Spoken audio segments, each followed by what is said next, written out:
All right, this is beginning 6 count Lindy hop. We started with some solo footwork. We did heel steps today, so we took one heel out and then we changed our weight, and then the other one.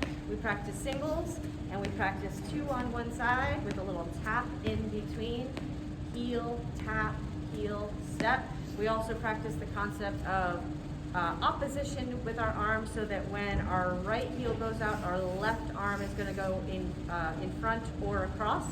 And then we did a little pattern where we had 4 singles and then 2 doubles, and then we repeated it. So 1, 2, 3, 4, double, and double, and then do it again. 1, 2, 3, 4, double, and double. To be continued next week. Then tonight, we spent a little bit of time, because we had missed last week, just reviewing that basic footwork. Maybe we'll do that here. I'm leading the video, Jen is following. So just practicing keeping that footwork nice and even. So we've got this rock, step, trip, full step, trip, full step. Practicing if you're struggling with this, not adding extra steps, picking up your foot every single time, so each step is a distinct step. Then we reviewed some of the things we've been working on 2 weeks ago, which is the basic and rotating that basic one direction and the other direction. And then we practiced the tuck turn again. And back to closed position. Let's show that tuck turn from the side maybe. So the tuck turn we talked about is 3 parts. We've got this out and in and around, and then 1, 2, triple step back the way we came.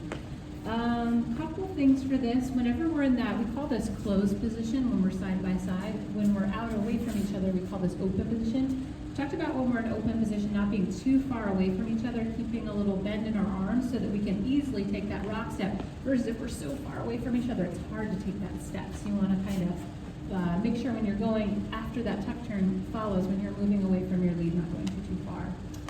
Other things on that. Maybe just making sure that leads are very distinct. The difference between the basic, where your arm stays still on your partner's back, versus the tuck turn, where we've got this idea of rotating a little bit, right? It's this rotation, rotation.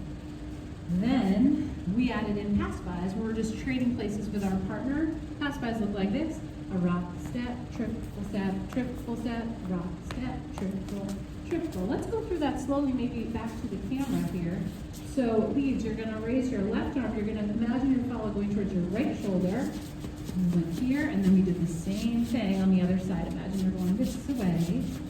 Talked about for follows, if you're struggling with where your arm is on that turn, put your elbow down. If your elbow's down, your arm is just going to naturally wrap and move your body around. For follows, we talked about with these turns, making sure, once again, you have a nice frame. Just means there's some structure under your shoulders and through your arms, so that whether you turn like a tuck turn this direction, or whether you turn an inside turn like we're doing here this direction, when your frame moves, your center moves, your whole body moves with it, versus your arms moving and your body's following after. It should be ideally at the same time. So you don't want the arm to go first and then the body. It should be all at the same time. Mm-hmm. So if we put these ideas together, here's what we've got. Maybe we'll do it back to the camera. We've got our basic step.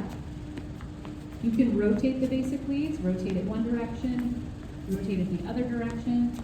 Then we've got the tuck turn. Then we trade places on the pass-by.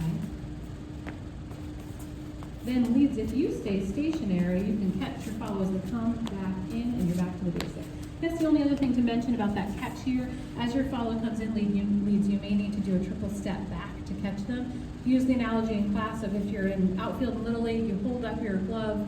If you don't move your hand, the ball just falls out. You need to catch with a little bit of give. So here it's the same thing: rock, step, triple step. You're just going to move with your follow in order to make that a smooth catch. Also giving the follows just a little bit of space here. Maybe you show it something so that they can get that left arm up and over. I think those are all the things. Yeah. Great job tonight, you guys. We'll keep building next week.